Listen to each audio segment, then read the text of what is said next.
미국이 한국에 완전히 무릎 꿇었습니다. 세계 최강 군사대국 미국이 한국 전투기 앞에서 속수무책으로 무너졌거든요. 90억 달러짜리 계약, 당연히 미국 차지일 거라 믿었던 그 거래가 하루아침에 한국으로 넘어갔습니다. 더 충격적인 건 그 과정이었어요. 미국이 불법 로비까지 동원하며 발악했지만 한국은 오직 기술 하나로 모든 걸 뒤집어놨습니다. 사우디 사막 상공에서 벌어진 단 한 번의 시험 비행. 그날 미국의 자존심은 완전히 무너졌죠. 한국을 비웃던 미국 장군들이 침묵했고 오만함으로 가득했던 펜타곤이 무릎을 꿇었습니다. 도대체 사우디 하늘 위에서 무슨 일이 벌어진 걸까요? 그날의 진실을 지금 즉시 공개합니다. 한국의 기술력이 자랑스럽다고 생각하시는 분들은 구독과 좋아요 꾹 눌러주세요. 워싱턴 국방부 청사에서 근무한 지 벌써 5년째였습니다. 저는 에릭 샤프 국방부 전략 분석관으로 일하고 있었어요. 그날 아침도 평소처럼 커피를 들고 사무실에 들어섰는데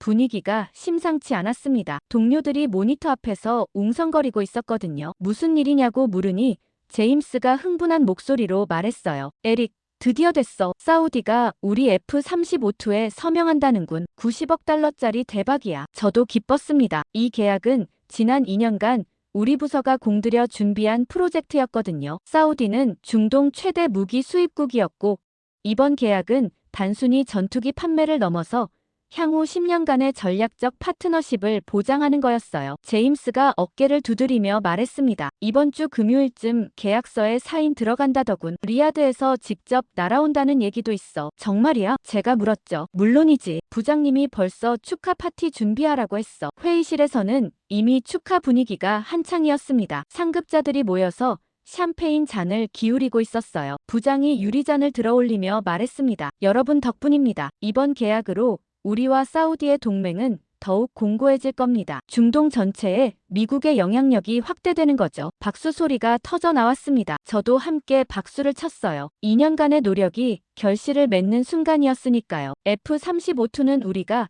자랑하는 최신형 전투기였습니다. 수십 년간 검증된 F-35 시리즈의 최신 업그레이드 버전이었죠. 사우디 같은 부유한 국가들이 가장 선호하는 기종이었습니다. 오후가 되자 부서 전체가 들떠 있었어요. 누군가는 보너스 얘기를 하고 누군가는 승진 가능성을 점치고 있었습니다. 저 역시 마음이 가벼워져서 일찍 퇴근할 생각까지 했어요. 그런데 바로 그 순간이었습니다. 비서가 급하게 회의실 문을 열고 들어왔어요. 얼굴이 창백했습니다. 부장님, 긴급 보고서입니다. 그녀의 목소리가 떨리고 있었어요. 부장이 서류를 받아들고 읽기 시작했는데 표정이 점점 굳어지더군요. 이게 대체 무슨 소리야? 그가 중얼거렸습니다. 주변 사람들이 웅성거리기 시작했어요. 저도 궁금해서 옆에서 보고서를 훔쳐봤습니다. 제목만 봐도 충격적이었어요. 사우디 왕실, 한국 KF-21 전투기 검토 착수. 제 눈을 의심했습니다. 한국이요? 제가 무의식 중에 중얼거렸죠. 제임스도 어이없다는 표정으로 말했어요. 한국? 장난하나? KF-21이 뭐라고? 순간 회의실이 조용해졌습니다. 부장이 보고서를 책상 위에 던지듯 내려놓으며 말했어요. 다들 이것 좀 봐. 사우디가 한국 전투기를 검토한다는군. 누군가 웃음을 터뜨렸습니다. 정말요? 한국이 우리 F-35를 이길 수 있다고 생각하는 건가요?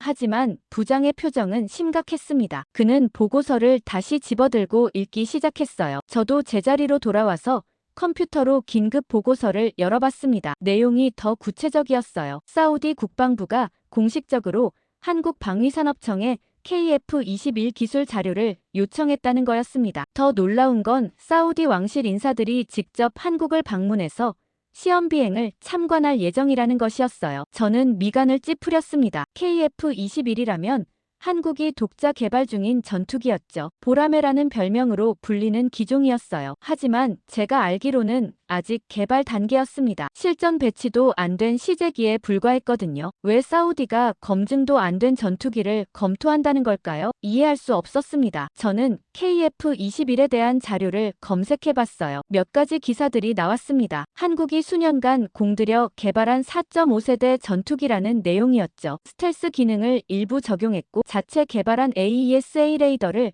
탑재했다는 설명도 있었어요. 하지만 그게 뭐 어떻습니까? 우리 F-35도 같은 수준 아니 그 이상의 기술을 갖추고 있었거든요. 게다가 F-35는 수십 년간 실전에서 검증된 전투기였습니다. 이스라엘 공군이 F-35로 100대 0의 격추 기록을 세웠고 걸프전에서도 압도적인 성능을 보여줬죠. 반면 KF-21은 아직 실전 경험이 전무했습니다. 종이 위의 스펙일 뿐이었어요. 제임스가 제자리로 다가왔습니다. 에릭, 이거 어떻게 생각해? 별거 아니겠지. 제가 어깨를 으쓱하며 말했죠. 한국이 아무리 발전했다고 해도 우리 기술을 따라잡기는 어려울 거야. 아마 사우디가 가격 협상용으로 한국을 끌어들인 것 같아. 그럴 수도 있겠네. 제임스가 고개를 끄덕였어요. 가격 후려치려고 경쟁자 카드 쓰는 거지 뭐. 하지만 마음 한구석이 불편했습니다. 보고서를 다시 읽어보니 이상한 점이 있었거든요. 사우디 측이 요청한 자료 목록이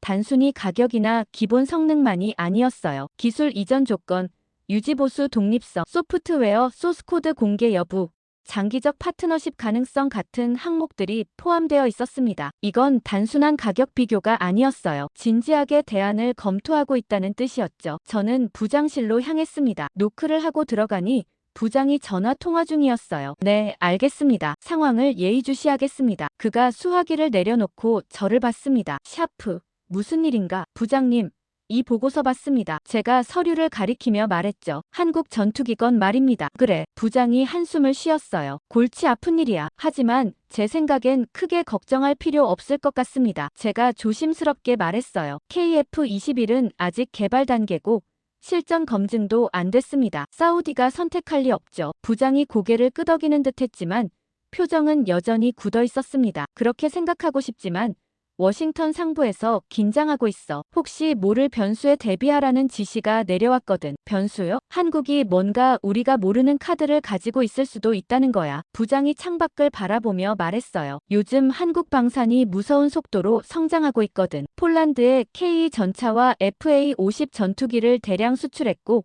호주도 K9 자주포를 도입했어. 그건 가격 경쟁력 때문 아닙니까? 제가 반박했죠. 물론 그것도 있지. 부장이 저를 쳐다봤어요. 하지만 단순히 가격만으로는 설명이 안 돼. 기술 이전에 적극적이고 유지보수도 독립적으로 할 수 있게 해준다는군. 우리와는 다른 접근 방식이야. 저는 입을 다물었습니다. 사실 그 부분은 저도 알고 있었어요. 미국은 무기를 팔 때 기술 이전에 매우 인색했습니다. 핵심 기술은 절대 넘겨주지 않았고 유지보수도 미국 기업에 의존하게 만들었죠. 반면 한국은 달랐습니다. 기술 이전을 적극적으로 제공했고 구매국이 독립적으로 운용할 수 있게 도와줬어요. 부장이 말을 이었습니다. 내일 긴급회의가 있을 거야. 상부에서 대책을 논의한다는군. 자네도 참석해. 알겠습니다. 제가 고개를 숙이고 부장실을 나왔습니다. 사무실로 돌아오는 길에 복도에서 동료들과 마주쳤어요. 그들은 여전히 한국을 얕잡아 보고 있었습니다. 에릭, 걱정하지 마. 한국 따위가 우리를 이길 순 없어. 한 동료가 어깨를 두드리며 말했죠. 하지만 저는 대답하지 않았습니다. 뭔가 불안한 느낌이 들었거든요. 다음 날 아침 일찍 긴급회의 소집 통보를 받았습니다. 평소보다 1시간 일찍 출근했는데도 회의실에는 이미 사람들이 모여 있었어요. 국방부 고위 간부들 뿐만 아니라 장성급 장교들도 여럿 보였습니다. 분위기가 심상치 않았죠. 저는 구석자리에 앉아서 회의 자료를 훑어봤습니다. 제목은 사우디 전투기 도입 사업 긴급 대응 방안이었어요. 두꺼운 보고서였는데 대부분이 KF-21에 대한 분석 자료였습니다. 한국 전투기의 기술 수준, 가격 경쟁력, 그리고 최근 수출 실적 같은 내용들이 빼곡하게 적혀 있었어요. 부장이 회의실 앞으로 나가며 말했습니다. 여러분 모두 어제 보고서 보셨을 겁니다. 상황이 우리가 예상했던 것보다 심각합니다. 사우디가 진지하게 한국 전투기를 검토하고 있어요. 한 중령이 손을 들었습니다. 부장님, 그게 정말 위협이 될까요? KF-21은 아직 시제기 단계 아닙니까? 부장이 고개를 끄덕였어요. 맞습니다. 하지만 사우디 왕실이 직접 움직이고 있다는 게 문제입니다. 단순한 정보 수집 차원이 아니라는 얘기죠. 회의실이 술렁거리기 시작했습니다. 누군가 말했어요. 설마 사우디가 미국 대신 한국을 선택하진 않겠죠. 우리와는 70년 동맹 관계인데요. 바로 그 순간 한 장군이 자리에서 일어났습니다. 이성 장군이었는데 목소리가 카랑카랑했어요. 여러분, 너무 안이하게 생각하시는 것 같군요. 그가 회의실을 둘러보며 말했습니다. 한국은 지난 5년간 방산 수출 세계 9위까지 올라갔습니다. 이건 우연이 아닙니다. 하지만 여전히 회의적인 분위기였어요. 한 참모가 말했습니다. 장군님, 그래도 한국 기술이 우리를 따라잡기는 어렵지 않습니까? F-35B는 수십 년간 검증된 전투기입니다. 장군이 쓴웃음을 지었어요. 바로 그게 문제입니다. 우리는 과거의 영광에 취해 있어요. 한국은 지금 이 순간에도 발전하고 있는데 우리는 여전히 옛날 기술로 승부하려 하고 있죠. 회의실이 조용해졌습니다. 장군의 말에는 무게가 있었거든요. 그가 계속 말을 이었어요. KF-21의 스펙을 보셨습니까? AESA 레이더는 자체 개발했고 무장 시스템도 상당한 수준입니다. 게다가 가격은 우리보다 30% 저렴하죠. 하지만 여전히 믿기지 않았습니다. 저는 조심스럽게 손을 들었어요. 장군님, 질문이 있습니다. 제가 말했죠. 스펙이 좋다고 해도 실전 경험이 없는데 사우디가 정말 선택할까요? 장군이 저를 쳐다봤습니다. 샤프 분석관,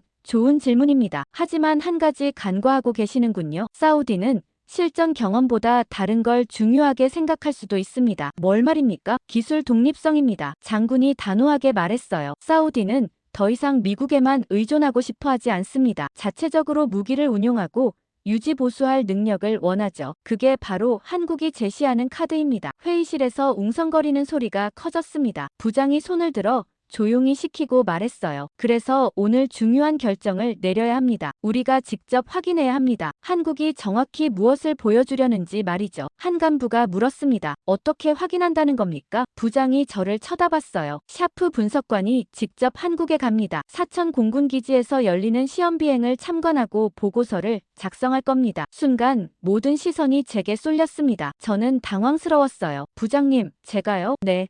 자네가 우리 부서에서 아시아 담당이잖나. 부장이 말했죠. 게다가 기술적 분석 능력도 뛰어나고 적임자야. 하지만 솔직히 내키지 않았습니다. 한국까지 가서 뻔한 결과를 확인하는 게 시간 낭비처럼 느껴졌거든요. 어차피 우리 F-35B가 우월하다는 결론이 날 텐데 말이에요. 하지만 거절할 수 없었습니다. 알겠습니다. 제가 고개를 숙였죠. 언제 출발합니까? 내일 당장입니다. 부장이 말했어요. 사우디 대표단이 이번 주말에 한국을 방문합니다. 자네도 그 전에 도착해서 상황을 파악해야 해요. 회의가 끝나고 자리로 돌아왔을 때 제임스가 다가왔습니다. 에릭, 한국 출장 가는 거 축하해. 그가 장난스럽게 말했어요. 관광 잘하고 와. 관광은 무슨. 저는 피식 웃었죠. 일 때문에 가는 건데 뭐 어때. 제임스가 어깨를 두드렸어요. 어차피 결과는 뻔한 거 아냐. 한국이 아무리 발전했다고 해도 우리를 이길 순 없어. 그의 말에 다른 동료들도 고개를 끄덕였습니다. 맞아. 우리가 세계 최강이지. 한국은 그냥 이류야. 누군가 덧붙였어요. 겨우 몇십 년 전까지만 해도 우리 기술 배워가던 나라 아냐. 웃음소리가 터져 나왔습니다. 저도 함께 웃었어요. 하지만 웃으면서도 어제 밤부터 느껴진 불안감이 완전히 사라지지는 않았습니다. 오후 내내 출장 준비를 했어요. 비행기 티켓을 예약하고 한국에서 만날 연락관 정보를 확인했습니다. 국방부에서 나온 김대위라는 사람이 공항에서 저를 픽업해서 사천까지 안내한다고 했어요. 저는 KF-21에 대한 자료도 다시 검토했습니다. 기술 사양, 개발 과정, 그리고 최근 시험 비행 결과 같은 것들이었죠. 읽으면 읽을수록 인정하고 싶지 않았지만 한국의 기술 수준이 생각보다 높다는 걸 알 수 있었어요. 특히 눈에 띈 건 AESA 레이더였습니다. 한국이 자체 개발한 이 레이더는 성능이 상당했어요. 탐지거리도 길고 동시 추적 능력도 뛰어났죠. 물론 우리 F-35B도 같은 수준의 레이더를 탑재하고 있었지만 한국이 독자적으로 이런 기술을 개발했다는 게 놀라웠습니다. 그날 저녁 집에 돌아와서도 계속 자료를 봤어요. 아내가 걱정스럽게 물었습니다. 여보, 무슨 일 있어? 표정이 안 좋아. 아니야. 제가 고개를 저었죠. 그냥 내일부터 한국 출장 가야 해서. 한국? 아내가 놀란 표정을 지었어요. 왜 갑자기? 일 때문이야. 금방 다녀올 거야. 저는 대충 둘러댔습니다. 자세히 설명하고 싶지 않았거든요. 침대에 누워서도 잠이 오지 않았습니다. 계속 생각이 꼬리를 물었어요. 정말 한국이 우리를 위협할 수 있을까? 아니면 그냥 기우일까? 회의실에서 동료들이 했던 말이 떠올랐습니다. 한국은 이류야. 우리가 만들면 세상이 따라오지. 그들의 자신감은 어디서 나오는 걸까요? 과거의 영광 때문일까요? 아니면 진짜 실력 때문일까요? 장군이 했던 말도 생각났어요. 우리는 과거의 영광에 취해 있다. 그 말이 계속 머릿속을 맴돌았습니다. 혹시 정말 우리가 아니랬던 걸까요? 한국을 너무 얕잡아 본 건 아닐까요? 새벽까지 뒤척이다가 겨우 잠이 들었습니다. 꿈속에서 저는 낯선 비행장에 서 있었어요. 하늘에서 전투기 한 대가 날아오고 있었는데 그게 F-35인지 KF-21인지 분간이 안 됐습니다. 다음날 아침 일찍 공항으로 향했습니다. 인천행 직항편이었어요. 비행 시간은 14시간 정도였죠. 기내에서 다시 한번 자료를 정리했습니다. 이번 출장의 목표는 명확했어요. KF-21의 실제 성능을 확인하고 사우디가 왜 관심을 갖는지 파악하는 것, 그리고 우리 F-35-2의 우위를 재확인하는 것이었습니다. 창밖으로 구름이 흘러가고 있었어요. 저는 노트북을 열어보고서 초안을 작성하기 시작했습니다. 아직 한국에 도착하지도 않았지만 어느 정도 결론은 정해져 있었죠. KF-21은 인상적이지만 F-35-2를 대체할 수준은 아니다. 하지만 키보드를 두드리는 손가락이 자꾸 멈췄습니다. 뭔가 확신이 서지 않았거든요. 인천공항에 도착했을 때는 이른 아침이었습니다. 비행기에서 내리자마자 습한 공기가 느껴졌어요. 11월인데도 워싱턴보다 훨씬 따뜻했죠. 입국장을 나서니 정장을 입은 젊은 남자가 제 이름이 적힌 팻말을 들고 서 있었습니다. 샤프 분석관님이십니까? 그가 한국어 억양이 섞인 영어로 물었어요. 네, 맞습니다. 제가 답했죠. 저는 김대휘입니다. 국방부 국제협력과 소속입니다. 그가 정중하게 인사했습니다. 사천까지 차로 3시간 정도 걸립니다. 바로 출발하시죠. 차에 오르니 깔끔한 SUV였습니다. 김대휘가 운전석에 앉으며 말했어요. 편하게 가시면 됩니다. 도착하면 점심 먹고 오후에 경납고 둘러보실 수 있습니다. 고속도로를 달리는 동안 창밖 풍경이 스쳐 지나갔어요. 생각보다 발전된 모습이었습니다. 고층 빌딩들, 넓은 도로, 최신형 자동차들이 즐비했죠. 김대휘가 말을 걸었습니다. 한국은 처음 오시는 겁니까? 네, 처음입니다. 제가 답했어요. 그렇군요. 김대휘가 미소 지었습니다. 많이 달라졌을 겁니다. 요즘 우리 방산도 많이 성장했죠. 폴란드, 호주 같은 나라들이 우리 무기를 사가고 있어요. 저는 대답하지 않았습니다. 그냥 창밖을 바라봤죠. 솔직히 아직도 한국 기술을 완전히 신뢰하지 못했거든요. 3시간 후 사천 공군기지에 도착했습니다. 기지 입구에서 보안 검사를 받았어요. 군인들이 제 여권과 신분증을 꼼꼼히 확인했습니다. 통과하고 나니 넓은 활주로가 펼쳐져 있었어요. 멀리 경납고들이 줄지어 서 있었고 전투기 몇 대가 주기되어 있는 게 보였습니다. 김대휘가 한 건물로 저를 안내했어요. 여기서 점심 드시고 오후에 경납고로 가시겠습니다. 식당은 깨끗했습니다. 군인들이 줄을 서서 식사를 하고 있었어요. 저도 쟁반을 들고 음식을 받았죠. 한국 음식이었는데 생각보다 괜찮았습니다. 식사 후 김대휘가 말했어요. 이제 가시죠. 윤 박사님이 기다리고 계십니다. 윤 박사요? 제가 물었습니다. 네, 윤지혁 박사님입니다. KF-21 프로젝트의 수석 엔지니어시죠. 우리는 경납고로 향했습니다. 거대한 금속 건물이었어요. 문이 열리자 차갑고 건조한 공기가 느껴졌습니다. 그리고 그 안에서 저는 처음으로 KF-21을 직접 봤어요. 순간 숨이 멎는 것 같았습니다. 사진으로만 보던 것과는 완전히 달랐거든요. 실제로 보니 훨씬 날렵하고 세련된 느낌이었어요. 회색 도장이 칠해진 기체는 빛을 받아 은은하게 빛났습니다. 스텔스 설계가 적용된 각진 외형, 매끄러운 표면 처리, 그리고 뭔가 설명할 수 없는 완성도가 느껴졌죠. 한 남자가 다가왔습니다. 작업복을 입고 있었지만 눈빛이 예사롭지 않았어요. 샤프 분석관님이시군요. 그가 영어로 말했습니다. 윤지혁입니다. 저는 악수를 청했어요. 에릭 샤프입니다. 미 국방부에서 왔습니다. 멀리서 오느라 수고하셨습니다. 윤 박사가 미소를 지었어요. 우리 보라매가 어떻게 보이십니까? 저는 솔직하게 말했습니다. 인상적입니다. 하지만 외형만으로는 판단할 수 없죠. 윤 박사가 고개를 끄덕였어요. 물론입니다. 그래서 내일 직접 보여드릴 겁니다. 우리 공군 참모총장이 직접 조종할 예정이에요. 참모총장이 직접요? 제가 놀라서 물었습니다. 네. 윤 박사가 자신있게 말했어요. 우리는 우리 기술을 믿으니까요. 그 말에 뭔가 찔리는 느낌이 들었습니다. 우리 미국은 시험 비행을 보통 시험 조종사에게 맡기거든요. 참모총장이 직접 조종한다는 건 그만큼 자신감이 있다는 뜻이었죠. 윤 박사가 전투기 쪽으로 걸어가며 말했습니다. 가까이서 보시겠습니까? 저는 그를 따라갔어요. 가까이 다가가니 기체가 더 압도적으로 느껴졌습니다. 높이가 5m는 좋게 넘어 보였어요. 윤 박사가 기체를 쓰다듬으며 설명하기 시작했습니다. 이 전투기는 처음부터 우리가 다시 만들었습니다. 다시 만들었다고요? 제가 물었죠. 네. 그가 고개를 끄덕였어요. 남의 기술을 흉내낸 게 아닙니다. 물론 초기에는 미국 기술을 참고했죠. 하지만 지금은 다릅니다. AESA 레이더도 우리가 자체 개발했고 엔진도 곧 국산화할 예정입니다. 저는 기체를 자세히 살펴봤습니다. 표면 처리가 정말 매끄러웠어요. 스텔스 기능을 위한 특수 도료가 칠해져 있었죠. 조종석 캐노피도 일체형으로 깔끔하게 설계되어 있었습니다. 윤 박사가 기체 아래쪽을 가리켰어요. 여기 보시면 무장 베이가 있습니다. 내부 탑재 방식이라 레이더 반사 면적을 최소화할 수 있죠. 제가 물었습니다. 최대 무장 탑재량은 얼마입니까? 7.7톤입니다. 윤 박사가 답했어요. 공대공 미사일,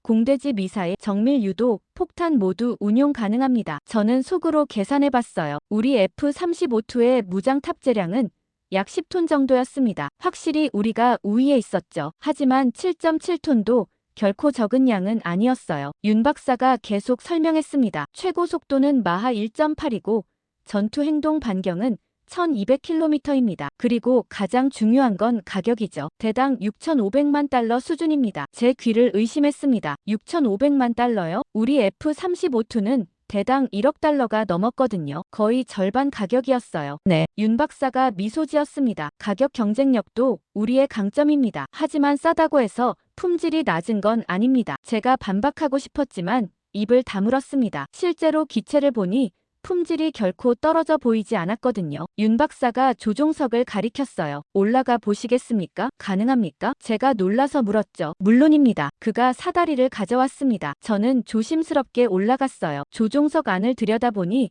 최신형 디스플레이들이 설치되어 있었습니다. 대형 터치스크린 3개가 계기판을 대신하고 있었어요. 완전히 디지털화된 조종석이었죠. 윤 박사가 아래에서 설명했습니다. 모든 정보가 통합 디스플레이로 표시됩니다. 조종사의 인지 부담을 최소화했죠. 제가 내려와서 물었습니다. 실전 테스트는 했습니까? 아직 실전 경험은 없습니다. 윤 박사가 솔직하게 답했어요. 하지만 모든 시험 비행과 무장 테스트는 성공적으로 마쳤습니다. 저는 고개를 끄덕였습니다. 역시 실전 경험이 없다는 게 약점이었어요. 우리 F-35는 수백 번의 실전을 경험했죠. 윤 박사가 제 생각을 읽은 듯 말했어요. 샤프 분석관님, 한 가지 말씀드리고 싶은 게 있습니다. 뭡니까? 당신들이 생각하는 한국 기술은 옛날 얘기입니다. 그의 목소리에 힘이 실렸어요. 우리는 더 이상 기술을 배우는 나라가 아닙니다. 이제는 우리 스스로 만들어가는 나라죠. 저는 대답하지 못했습니다. 그의 눈빛에서 확신이 느껴졌거든요. 단순한 자만심이 아니라 진짜 실력에서 나오는 자신감 같았어요. 윤 박사가 경납고 밖을 가리켰습니다. 내일 오전 10시에 시험 비행이 있습니다. 직접 보시면 아실 겁니다. 우리가 어떤 수준인지 말이죠. 저는 고개를 끄덕였어요. 기대하겠습니다. 하지만 속으로는 여전히 의구심이 남아 있었습니다. 아무리 좋아 보여도 결국 하늘에서 증명해야 한다고 생각했거든요. 경납고를 나올 때 뒤돌아봤습니다. KF-21이 조명을 받아 빛나고 있었어요. 그 모습이 왠지 모르게 위협적으로 느껴졌습니다. 숙소로 돌아오는 차 안에서 김 대위가 물었어요. 어떠셨습니까? 인상적이었습니다. 제가 짧게 답했죠. 내일 시험 비행을 보시면 더 놀라실 겁니다. 그가 자신있게 말했어요. 우리 참모 총장님의 조종 실력은 정말 대단하시거든요. 저는 창밖을 바라봤습니다. 해가 지고 있었어요. 내일이면 모든 게 명확해지겠죠. 하지만 마음 한구석이 불안했습니다. 혹시 정말로 한국이 뭔가 특별한 걸 보여줄까 하는 생각이 들었거든요. 다음 날 아침 일찍 눈을 떴습니다. 제대로 잠을 자지 못했어요. 계속 어젯밤에 본 KF-21의 모습이 머릿속을 맴돌았거든요. 시계를 보니 오전 7시였습니다. 시험 비행은 10시였죠. 서둘러 준비하고 호텔 식당으로 내려갔어요. 김 대위가 이미 와 있었습니다. 잘 주무셨습니까? 그가 물었어요. 네, 덕분에요. 제가 거짓말을 했죠. 오늘 날씨가 완벽합니다. 김 대위가 창밖을 가리켰어요. 시험 비행하기에 최적의 조건이에요. 식사를 마치고 다시 기지로 향했습니다. 이번에는 활주로 옆 관람대로 안내되었어요. 이미 많은 사람들이 모여 있었습니다. 한국군 장성들, 방위사업청 관계자들, 그리고 언론사 카메라 팀들도 보였죠. 윤 박사가 다가왔습니다. 오셨군요. 그가 악수를 청했어요. 곧 시작됩니다. 저는 주변을 둘러봤습니다. 관람대는 활주로에서 약 200m 떨어진 곳에 있었어요. 시야가 탁 트여 있어서 이착륙 과정을 모두 볼 수 있었습니다. 갑자기 확성기에서 방송이 나왔어요. 한국어였지만 곧 영어 통역이 이어졌습니다. 잠시 후 대한민국 공군 참모총장께서 KF-21 보람의 시험 비행을 실시하겠습니다. 저는 긴장했습니다. 참모 총장이 직접 조종한다는 게 여전히 믿기지 않았거든요. 미국 같으면 절대 있을 수 없는 일이었어요. 경납고 문이 열렸습니다. KF-21이 천천히 밖으로 나오기 시작했어요. 견인차에 이끌려 활주로로 향하는 모습이 장엄했습니다. 햇빛을 받아 반짝이는 기체가 정말 아름다워 보였죠. 조종사가 탑승했습니다. 비행복을 입은 모습이었는데 계급장을 보니 정말 대장이었어요. 한국 공군 최고위 지휘관이 직접 조종석에 앉는 겁니다. 윤 박사가 제 옆에서 말했어요. 이상철 총장님입니다. 전투기 조종 시간만 3,000시간이 넘으시죠. 저는 고개를 끄덕였습니다. 엔진 소리가 들리기 시작했어요. 처음에는 낮은 웅웅거림이었다가 점점 커졌습니다. 제트 엔진 특유의 날카로운 소리가 기지 전체를 울렸죠. KF-21이 활주로 끝으로 이동했습니다. 잠시 멈춰 섰다가 엔진 출력을 높이기 시작했어요. 엄청난 굉음이 들렸습니다. 그리고 순간 전투기가 앞으로 튀어나갔어요. 가속이 정말 빨랐습니다. 활주로를 따라 미친 듯이 달려가더니 순식간에 기술을 들었어요. 이륙하는 순간이었습니다. 각도가 가팔랐어요. 거의 60도 가까이 치솟아 올랐습니다. 제 입에서 감탄사가 절로 나왔죠. 와, 주변 사람들도 박수를 치기 시작했어요. KF-21은 순식간에 구름 속으로 사라졌습니다. 몇 초 후 다시 나타났는데 이번에는 급선회를 하고 있었어요. 날개를 거의 수직으로 세운 채 180도 회전하는 모습이 보였습니다. 윤 박사가 설명했습니다. 저게 바로 고기동 능력입니다. 순간 선회율이 매우 높죠. 저는 말없이 지켜봤어요. 솔직히 놀랐습니다. 저런 기동은 최신형 전투기나 할 수 있는 것이었거든요. KF-21이 다시 낮게 날아왔습니다. 관람대 위를 스쳐 지나가는데 엄청난 속도였어요. 음속에 가까운 속도로 비행하고 있었죠. 순간 손익붐 같은 소리가 들렸습니다. 이어서 고개 비행이 시작됐어요. 배럴롤, 인멜만 턴, 스플릿 S 같은 고난도 기동들을 연달아 선보였습니다. 각 기동마다 완벽했어요. 실수나 흔들림이 전혀 없었죠. 가장 인상적이었던 건 수직 상승이었습니다. KF-21이 거의 수직으로 치솟아 올라가더니 하늘 높이 올라갔어요. 얼마나 올라갔는지 육안으로는 거의 보이지 않을 정도였습니다. 김대위가 말했어요. 지금 고도 15,000m 이상입니다. 저는 쌍안경을 들어 하늘을 봤습니다. 작은 점으로 보이던 KF-21이 갑자기 급강하하기 시작했어요. 거의 자유낙하하듯 떨어지고 있었습니다. 위험해 보였어요. 하지만 지상 가까이 오자 기술을 들어올리며 수평 비행으로 전환했습니다. 완벽한 제어였죠. 다음은 모의 공중전 시연이었습니다. 가상의 적기를 추적하는 상황을 재현하는 거였어요. KF-21이 급격한 기동을 반복하며 목표물을 추적했습니다. 회피 기동, 추적 기동, 공격 기동이 물 흐르듯 이어졌어요. 윤 박사가 설명을 이어갔습니다. 지금 보시는 게 우리 AI 보조 시스템입니다. 조종사의 판단을 돕고 최적의 기동을 제안하죠. AI 시스템이요? 제가 놀라서 물었습니다. 네. 윤 박사가 고개를 끄덕였어요. 우리가 독자 개발한 전투관리 시스템입니다. 적기 추적, 위협 평가, 무장 선택까지 모두 지원합니다. 저는 할 말을 잃었습니다. 우리 F-35-2에도 비슷한 시스템이 있었지만 한국이 독자적으로 개발했다는 게 놀라웠어요. 이어서 무장 투하 시연이 시작됐습니다. 물론 실제 무기를 사용하지는 않았어요. 하지만 정밀 타격 능력을 보여주기에는 충분했습니다. KF-21이 저공 비행으로 목표물에 접근하더니 정확한 타이밍에 모의 투하를 실시했어요. 레이저로 지상 목표물을 조준하는 장면도 보였습니다. 정확도가 놀라웠어요. 오차 범위가 거의 없어 보였습니다. 마지막으로 고속 기동이었습니다. KF-21이 F터버널을 켜고 전속력으로 날아갔어요. 엄청난 화염이 엔진에서 뿜어져 나왔습니다. 속도가 점점 빨라지더니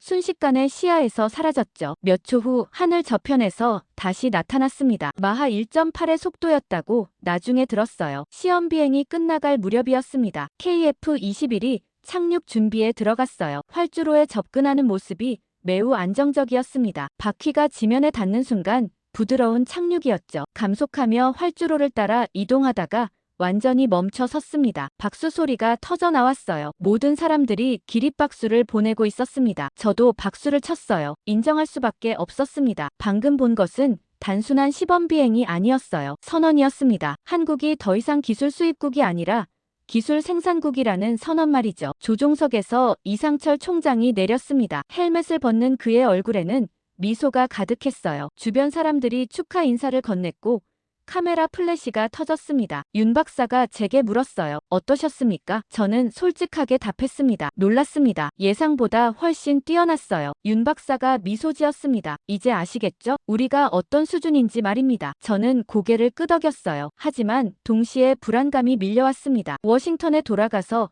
뭐라고 보고해야 할까요? F-35G가 여전히 우위라고 말할 수 있을까요? 김대위가 다가왔습니다. 오후에 사우디 대표단이 도착합니다. 그들도 같은 시연을 보게 될 겁니다. 그 말에 가슴이 철렁했어요. 사우디가 이걸 보면 어떤 판단을 내릴까요? 저는 하늘을 올려다봤습니다. 구름 한 점 없는 맑은 하늘이었어요. 하지만 제 마음은 먹구름으로 가득했습니다. 이건 단순한 시범이 아니었습니다. 게임의 규칙이 바뀌고 있었어요. 워싱턴으로 돌아온 저는 며칠 동안 보고서 작성에 매달렸습니다. 하지만 키보드 앞에 앉을 때마다 손가락이 멈췄어요. 뭐라고 써야 할지 막막했거든요. 사천에서 본 것을 솔직하게 쓰자니 동료들이 믿지 않을 것 같았고, 그렇다고 축소해서 쓰자니 양심이 허락하지 않았습니다. 결국 저는 있는 그대로 보고서를 제출했어요. KF-21의 성능이 예상을 훨씬 뛰어넘었다고, 특히 기동성과 정밀도에서 인상적이었다고 썼습니다. 하지만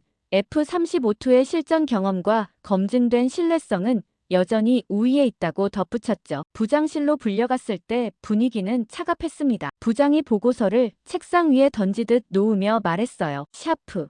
자네 정말 이렇게 생각하나? 네, 제가 직접 본 겁니다. 제가 단호하게 답했죠. 부장이 한숨을 쉬었습니다. 상부에서 난리야. 한국이 우리를 위협한다는 보고서를 올렸다고 말이야. 위협이라고 쓴 게 아닙니다. 제가 정정했어요. 다만 예상보다 수준이 높다고 쓴 겁니다. 그게 그거 아닌가? 부장이 짜증스럽게 말했습니다. 어쨌든 긴급회의가 소집됐네. 자네도 참석해야 해. 회의실은 긴장감으로 가득했어요. 이번에는 더 높은 분들이 참석했습니다. 차관보도 보였고 삼성 장군 2명도 있었죠. 제가 들어가자 모든 시선이 쏠렸습니다. 샤프 분석관, 차관보가 날카롭게 말했어요. 자네 보고서 때문에 난리가 났네. 설명해보게. 저는 심호흡을 하고 일어섰습니다. 그리고 사천에서 본 것을 차근차근 설명하기 시작했어요. 참모총장의 직접 조종, 완벽한 기도, 그리고 놀라운 정밀도까지. 하지만 말을 할수록 회의실 분위기가 냉랭해졌습니다. 한 장군이 비웃듯 말했어요. 샤프 분석관,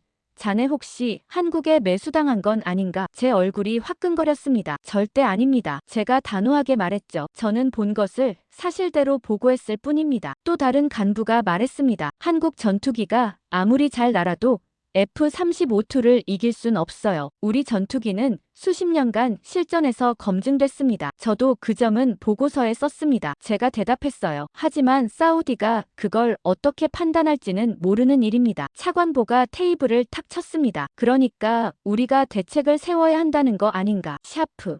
자네 생각은 어떤가? 저는 잠시 망설였습니다. 솔직히 말씀드리면 저는 조심스럽게 말을 꺼냈어요. 사우디는 이미 한국 쪽으로 기울고 있을 수 있습니다. 말도 안 돼. 누군가 소리쳤어요. 90억 달러짜리 계약을 포기한다고. 하지만 한국은 가격도 저렴하고 기술 이전에도 적극적입니다. 제가 설명했죠. 사우디가 원하는 게 단순히 전투기가 아니라 기술 독립성이라면 한국이 더 매력적일 수 있습니다. 회의실이 조용해졌습니다. 모두들 제 말을 곱씹고 있는 것 같았어요. 차관보가 말했습니다. 그렇다면 우리도 조건을 개선해야겠군. 사우디에 특별 제안을 하는 거야. 특별 제안이요? 제가 물었죠. 기술 이전을 일부 허용하고 가격도 조정하는 거지. 차관보가 설명했어요. 그리고 우리의 압도적 우위를 직접 보여줘야 해. 직접요? 실제 비교 시범을 하는 거야. 차관보가 단호하게 말했습니다. 사우디 사막에서 F-35G와 KF-21을 나란히 띄워서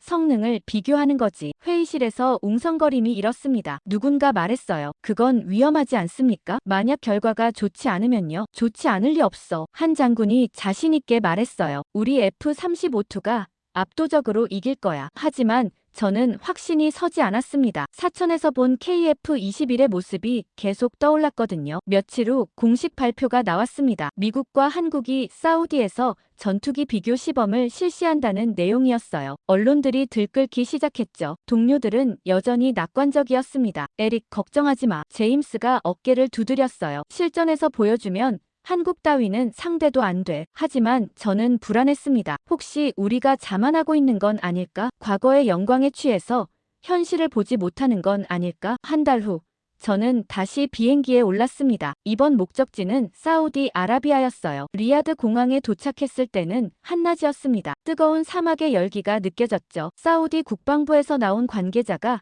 저를 맞이했어요. 그는 저를 사막 한가운데 있는 공군 기지로 안내했습니다. 기지에는 이미 많은 사람들이 모여 있었습니다. 사우디 왕실 인사들, 군 고위층, 그리고 각국 언론사 기자들이 보였어요. 한쪽에는 F-35가 주기되어 있었고 반대편에는 KF-21이 서 있었습니다. 윤 박사가 멀리서 보였습니다. 그는 한국 기술진들과 무언가 점검하고 있었어요. 저는 인사를 건넸지만 그는 바빠 보였습니다. 미국 측 조종사가 도착했습니다. 베테랑 시험 조종사였죠. 그는 자신감 넘치는 표정으로 F-35에 올랐어요. 한국 측도 조종사가 탑승했습니다. 비교 시범이 곧 시작될 예정이었어요. 먼저 이륙 성능 비교였습니다. 두 전투기가 나란히 활주로에 섰어요. 신호와 함께 동시에 출발했습니다. F-35가 먼저 이륙하는 것처럼 보였어요. 하지만 KF-21의 상승 각도가 더 가팔랐습니다. 순식간에 높이 올라가더니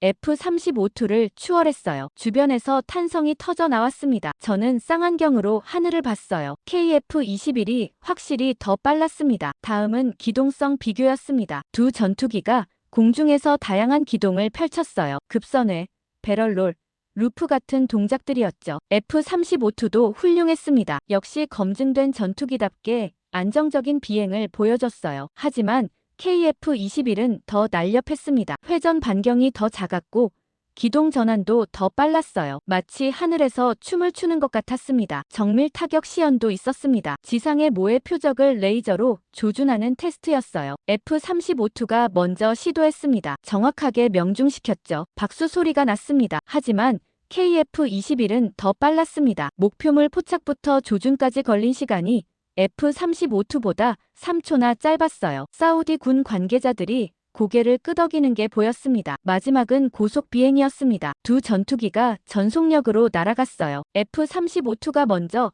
최고 속도에 도달했습니다. 하지만 KF-21도 곧 따라잡았어요. 거의 비슷한 속도였습니다. 시범이 끝나고 모두들 관제실로 모였습니다. 사우디 국방부 장관이 앞으로 나왔어요. 그는 양측 관계자들을 번갈아 보며 말했습니다. 두 전투기 모두 훌륭했습니다. 하지만 한 장교가 속삭이는 소리가 들렸어요. KF-21이 더 인상적이었어. 제 가슴이 철렁했습니다. 미국 대표단 쪽을 보니 표정들이 좋지 않았어요. 그날 저녁 호텔로 돌아온 저는 창밖을 바라봤습니다. 리야드의 야경이 펼쳐져 있었어요. 하지만 아름다운 풍경이 눈에 들어오지 않았습니다. 게임의 규칙이 정말로 바뀌고 있었습니다. 사우디에서의 비교 시범 결과가 워싱턴에 전해지자 국방부는 완전히 뒤집어졌습니다. 저는 급히 소환되어 긴급 보고 회의에 참석해야 했어요. 회의실에 들어서자마자 느껴지는 분위기가 살벌했습니다. 차관보가 서류를 책상에 내던지며 소리쳤어요. 이게 대체 무슨 결과야? KF-21이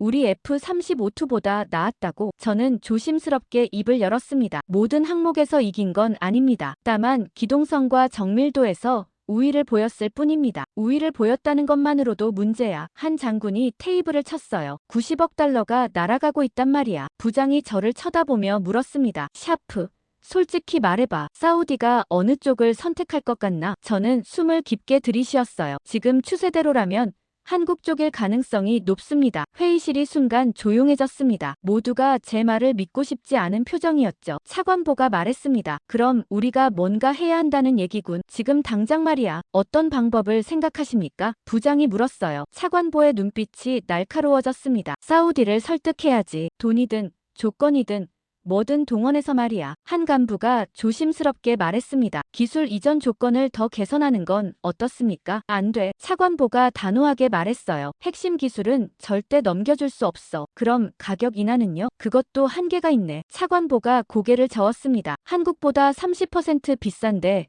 어떻게 맞춰? 회의실이 다시 조용해졌습니다. 모두들 방법을 찾지 못하고 있었어요. 그때 한 고위 간부가 조용히 말했습니다. 다른 방법이 있습니다. 모두의 시선이 그에게 쏠렸어요. 그가 계속 말을 이었습니다. 사우디 고위층에게 직접 접근하는 겁니다. 비공식적으로 말이죠. 무슨 뜻입니까? 부장이 물었죠. 로비를 하는 겁니다. 그가 낮은 목소리로 말했어요. 사우디 국방부 인사들, 왕실 측근들에게 우리 입장을 전달하는 거죠. 그건 위험하지 않습니까? 제가 끼어들었습니다. 만약 발각되면요. 발각 안 되게 하면 되지. 한 장군이 퉁명스럽게 말했어요. 전쟁이나 마찬가지야. 수단과 방법을 가릴 때가 아니야. 차관보가 고개를 끄덕였습니다. 좋아. 로비팀을 구성해. 최대한 은밀하게 움직여야 해. 며칠 후 소문이 들려왔습니다. 국방부가 비밀리에 전문 로비스트들을 고용했다는 얘기였어요. 사우디에 파견된 팀이 고위 관료들을 접촉하고 있다고 했죠. 저는 불안했습니다. 이런 식의 접근이 과연 옳은 건지 의문이 들었거든요. 제임스가 제자리로 왔어요. 에릭, 걱정하지 마. 이제 제대로 게임을 하는 거야. 이게 게임인가요? 제가 씁쓸하게 말했습니다. 90억 달러가 걸린 일이잖아. 제임스가 어깨를 으쓱했어요. 당연히 모든 수단을 써야지. 하지만 정당하지 않은 방법으로요. 세상이 원래 그런 거야. 그가 웃으며 말했습니다. 깨끗한 경쟁 같은 건 없어. 저는 대답하지 않았습니다. 한 주가 지났을 때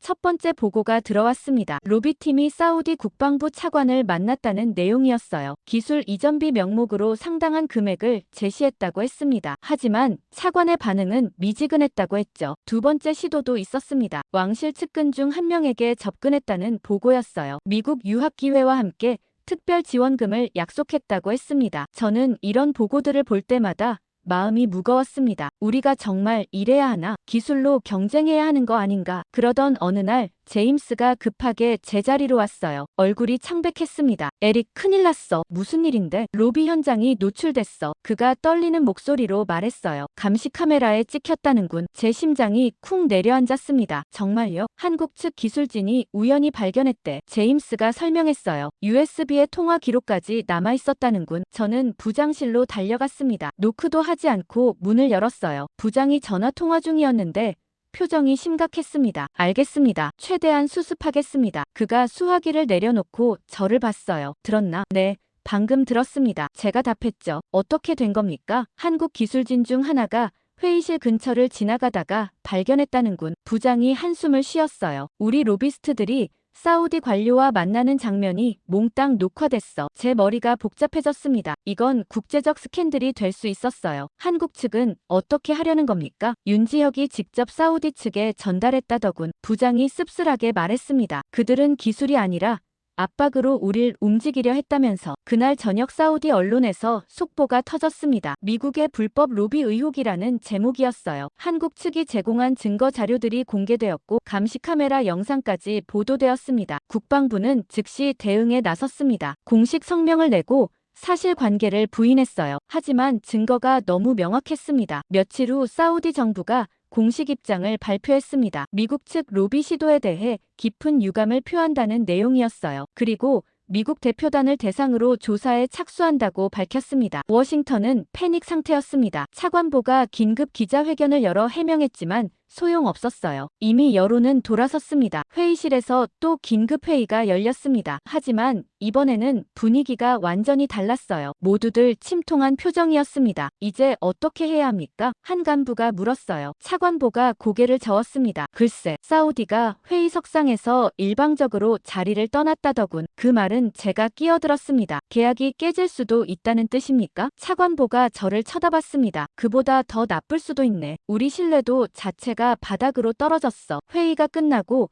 저는 자리로 돌아왔습니다. 동료들의 표정도 모두 어두웠어요. 제임스가 제 옆에 앉으며 말했습니다. 에릭, 우리 망한 거 맞지? 저는 대답하지 않았습니다. 창밖을 바라봤어요. 워싱턴의 하늘은 흐렸습니다. 우리가 잃은 건 계약만이 아니었어요. 훨씬 더 중요한 것을 잃어버렸습니다. 신뢰였죠. 기술로 승부하지 못하고 압박과 돈으로 해결하려 했던 우리의 오만함. 그게 결국 우리 발목을 잡았습니다. 그날 밤 집에 돌아와서도 잠이 오지 않았습니다. 계속 생각했어요. 우리가 대체 언제부터 이렇게 됐을까? 예전에 우리는 기술로 세상을 선도했는데 지금은 뒷거래에 의존하고 있었습니다. 핸드폰이 울렸습니다. 부장이었어요. 샤프, 내일 출근하면 특별팀에 합류하게. 특별팀이요? 사태 수습팀이야. 그가 피곤한 목소리로 말했습니다. 이제 남은 건 최대한 피해를 줄이는 것뿐이네. 통화를 끊고 저는 천장을 바라봤습니다. 게임은 끝나가고 있었어요. 다음날 아침 출근하자마자 특별팀 회의에 소집되었습니다. 사태 수습을 위한 긴급 대책반이었어요. 회의실에는 법무팀, 홍보팀, 그리고 외교 담당자들까지 모여 있었습니다. 부장이 먼저 입을 열었어요. 여러분도 다 아시다시피 상황이 심각합니다. 로비 의혹이 국제뉴스로 퍼지고 있어요. 최대한 빨리 진화해야 합니다. 법무팀장이 서류를 펼치며 말했습니다. 일단 법적으로는 문제가 없다고 주장할 수 있습니다. 정상적인 비즈니스 미팅이었다고 하면 됩니다. 하지만 증거 영상이 있지 않습니까? 제가 물었어요. 영상만으로는 불법성을 입증하기 어렵습니다. 법무팀장이 자신 있게 말했죠. 대화 내용이 녹음되지 않은 이상 말입니다. 바로 그 순간 부장의 비서가 급하게 들어왔습니다. 부장님, 긴급 상황입니다. 그녀가 태블릿을 건넸어요. 화면에는 한국 언론사 기사가 떠 있었습니다. 제목을 보는 순간 저는 숨이 멎는 것 같았어요. 미국 로비팀 통화 기록 공개, USB에 결정적 증거 담겨. 부장이 기사를 읽기 시작했습니다. 표정이 점점 굳어지더군요. 이게 대체 어떻게 된 거야? 그가 중얼거렸습니다. 기사 내용은 충격적이었습니다. 한국 기술진 중 한 명이 회의실 근처에서 버려진 USB를 발견했다는 거였어요. 호기심의 내용을 확인해봤더니 미국 로비스트들의 통화 기록이 고스란히 담겨 있었다고 했습니다. 저는 기사를 계속 읽어 내려갔습니다. 통화 기록에는 구체적인 금액까지 언급되어 있었어요. 사우디 국방부 차관에게 기술 이전비 명목으로 500만 달러를 제시했다는 내용, 왕실, 측근의 자녀 유학 비용 전액 지원을 약속했다는 내용까지 있었습니다. 가장 결정적인 부분은 대화 내용 그 자체였습니다. KF-21은 아직 검증이 덜 됐습니다. 우리 시스템이 훨씬 안전합니다. 그리고 여러분께도 충분한 보상이 있을 겁니다. 로비스트의 목소리가 또렷하게 녹음되어 있었다고 했어요. 회의실이 침묵에 휩싸였습니다. 법무팀장의 얼굴이 창백해졌어요. 이건 명백한 증거입니다. 그가 떨리는 목소리로 말했습니다. 변명의 여지가 없어요. 부장이 책상을 쳤습니다. 도대체 한국이 어떻게 그 사실을 알게 된 거야? 한 직원이 조심스럽게 말했어요. 한국 측 통신보안 기술은 상당히 뛰어난 수준입니다. 아마 로비 정황을 눈치채고 해당 시스템을 해킹한 것으로 보입니다. 그들은 기술이 아니라 압박으로 당신들을 움직이려 했습니다. 윤 박사가 사우디 국방부 장관에게 한 말이 기사에 인용되어 있었어요. 홍보팀장이 급하게 말했습니다. 지금 즉시 반박 성명을 내야 합니다. 뭐라고 반박한다는 거야? 부장이 소리쳤어요. 증거가 다 있는데. 아니면 조작이라고 주장하는 건 어떻습니까? 그건 더 위험합니다. 법무팀장이 고개를 저었어요. 음성 분석으로 진위가 바로 드러날 겁니다. 회의는 아무런 결론 없이 끝났습니다. 모두들 패닉 상태였거든요. 저는 자리로 돌아와서 뉴스를 확인했어요. 이미 전 세계 언론이 이 사건을 다루고 있었습니다. CNN에서는 미국의 불공정 거래 의혹이라는 제목으로 특집 방송을 내보냈어요. 앵커가 심각한 표정으로 말했습니다. 이번 사건은 단순한 비즈니스 경쟁을 넘어서 미국의 도덕적 권위에 큰 타격을 줄 것으로 보입니다. 알자지라도 비슷한 논조였습니다. 미국이 기술 경쟁에서 밀리자 불법적 수단을 동원했다는 분석 기사가 나왔어요. 중동 전문가들이 출연해서 이번 사건이 미국과 중동 관계에 미칠 영향을 논의하고 있었습니다. 사우디 언론은 더 직접적이었습니다. 미국의 배신이라는 제목의 사설이 실렸어요. 우리를 동맹국이 아니라 조종할 수 있는 대상으로 봤다는 비판이었습니다. 제임스가 제자리로 왔습니다. 얼굴이 창백했어요. 에릭, 이거 정말 끝난 거 아니야? 저는 모니터를 가리켰습니다. 직접 봐. 그가 화면을 보더니 한숨을 쉬었어요. 망했네. 완전히 망했어. 오후에 더 나쁜 소식이 들어왔습니다. 사우디 정부가 공식 성명을 발표한 거였어요. 미국 측의 부적절한 로비 시도에 대해 강력히 규탄한다. 우리는 투명하고 공정한 경쟁을 원했을 뿐이다. 미국 대표단에 대한 조사를 즉시 시작할 것이며 이번 사건의 책임자들을 찾아낼 것이다. 성명은 거기서 끝나지 않았습니다. 또한 전투기 도입 사업과 관련하여 미국과의 모든 협상을 중단한다. 우리는 진정한 파트너를 찾을 것이다. 제 심장이 쿵 내려앉았습니다. 90억 달러짜리 계약이 공식적으로 무산된 거였어요. 부장실에서 긴급 호출이 왔습니다. 들어가니 부장이 책상에 앉아 고개를 숙이고 있었어요. 샤프. 자네 말이 맞았네. 그가 지친 목소리로 말했습니다. 우리가 신뢰를 잃었어. 계약만 날아간 게 아닙니다. 제가 조심스럽게 말했어요. 우리 명성 자체가 추락했습니다. 부장이 고개를 끄덕였습니다. 상부에서 난리야. 의회에서도 청문회를 열겠다고 하고 책임자 문책도 나오겠죠. 그렇겠지. 부장이 한숨을 쉬었어요. 하지만 진짜 문제는 따로 있네. 뭡니까? 다른 나라들이 우릴 어떻게 볼 것 같나? 그가 저를 쳐다봤어요. 기술로 경쟁하지 못하고 뒷거래로 해결하려는 나라. 저는 대답할 수 없었습니다. 그 말이 정확히 맞았으니까요. 저녁 뉴스에서는 한국 측 반응이 나왔습니다. 윤지혁 박사가 기자회견을 열었어요. 우리는 처음부터 정당하게 경쟁하고 싶었습니다. 기술로 말이죠. 이번 사건은 매우 유감스럽습니다. 하지만 진실은 결국 드러나게 되어 있습니다. 그의 말에는 비난보다는 안타까움이 섞여 있었어요. 그게 오히려 더 마음을 아프게 했습니다. 그날 밤 집에 돌아와서 뉴스를 계속 봤습니다. 모든 채널이 이 사건을 다루고 있었어요. 한 분석가가 말했습니다. 이번 사건은 미국 방산의 전환점이 될 것입니다. 이제 기술만으로는 부족하다는 걸 깨달았어야 했는데 오히려 잘못된 방법을 선택했죠. 저는 TV를 껐습니다. 더 이상 볼 수가 없었어요. 우리가 얼마나 멀리 추락했는지 실감이 났거든요. 핸드폰이 울렸습니다. 부장이었어요. 샤프. 내일부터 며칠간 휴가야. 휴가요? 사실상 대기 발령이네. 그가 말했습니다. 조사가 진행되는 동안 집에 있게. 통화를 끊고 창밖을 바라봤습니다. 워싱턴의 밤하늘이 어두웠어요. 일주일 동안 집에서 대기하는 시간은 고문이었습니다. 매일 뉴스를 확인했지만 상황은 나아지지 않았어요. 오히려 더 악화되고 있었죠. 의회 청문회가 열렸고 국방부 고위 간부들이 줄줄이 소환되었습니다. 로비 시도를 지시한 책임자들이 문책되기 시작했어요. 저는 직접적인 책임자는 아니었지만 현장에 있었다는 이유로 내부 조사 대상에 올랐습니다. 변호사를 선임해야 하나 고민하던 참이었어요. 그러던 어느 날 오후 핸드폰에 긴급 뉴스 알림이 떴습니다. 사우디 왕세자 긴급 성명 발표 예정. 저는 급히 TV를 켰어요. 모든 뉴스 채널이 리야드 왕궁 앞을 비추고 있었습니다. 잠시 후 왕세자가 단상에 올랐어요. 카메라 플래시가 터졌고 기자들이 웅성거렸습니다. 왕세자가 차분하지만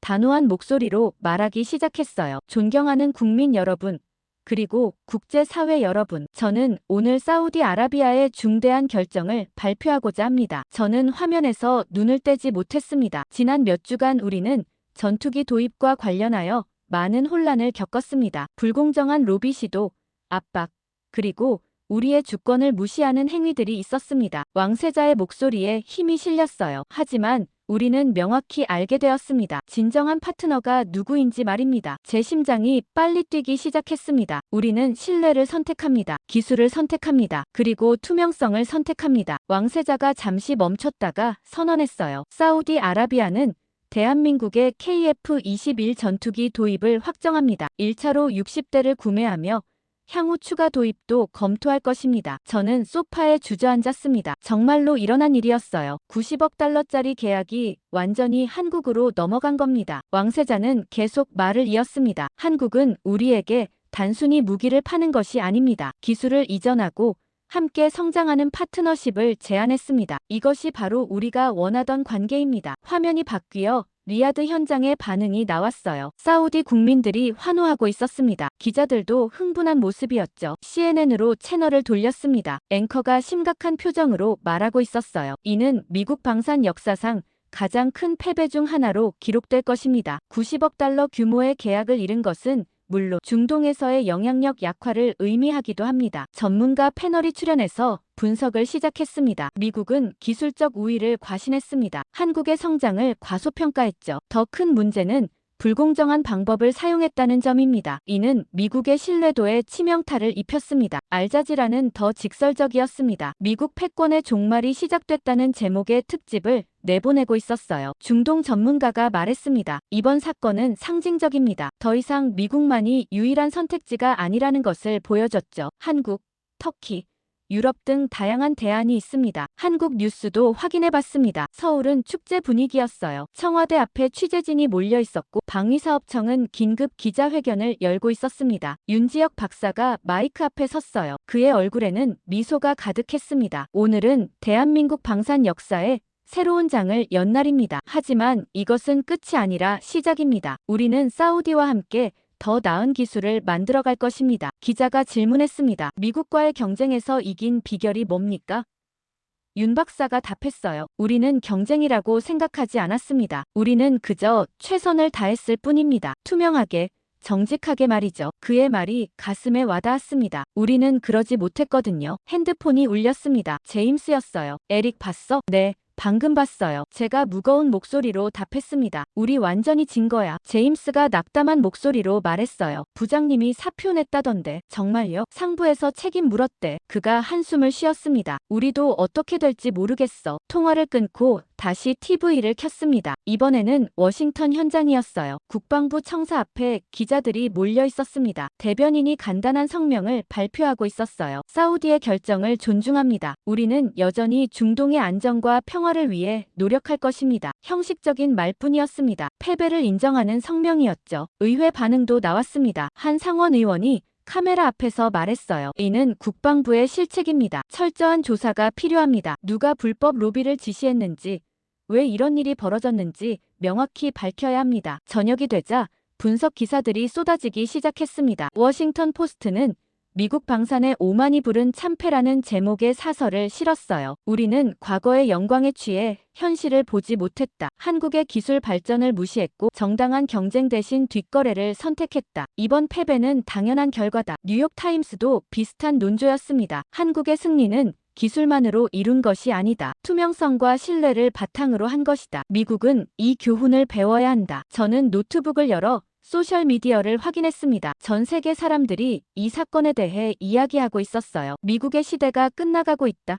한국 기술 정말 대단하다. 공정한 경쟁이 이긴 것. 댓글들이 끝없이 올라오고 있었습니다. 밤이 깊어갈수록 상황의 심각성이 더 실감났습니다. 이건 단순히 계약 하나를 잃은 게 아니었어요. 미국의 위상 자체가 흔들린 사건이었죠. 다음 날 아침 부장에게서 전화가 왔습니다. 샤프, 출근하게. 복직입니까? 복직이라기보다는 부장이 잠시 말을 멈췄어요. 정리해야 할 일들이 있네. 사무실로 돌아왔을 때 분위기는 장례식장 같았습니다. 모두들 조용히 자기 일만 하고 있었어요. 제임스가 제자리로 왔습니다. 에릭, 우리 잃은 게 뭔지 알아? 계약이요. 아니, 그가 고개를 저었어요. 신뢰야. 그게 더 크지. 저는 고개를 끄덕였습니다. 창밖을 바라보니 워싱턴의 하늘이 보였어요. 구름 한 점 없이 맑았지만 제 마음은 무거웠습니다. 우리가 잃은 건 정말로 계약이 아니었어요. 신뢰였습니다. 사우디의 발표 이후 며칠 동안 국방부는 혼란에 빠졌습니다. 긴급회의가 연달아 열렸지만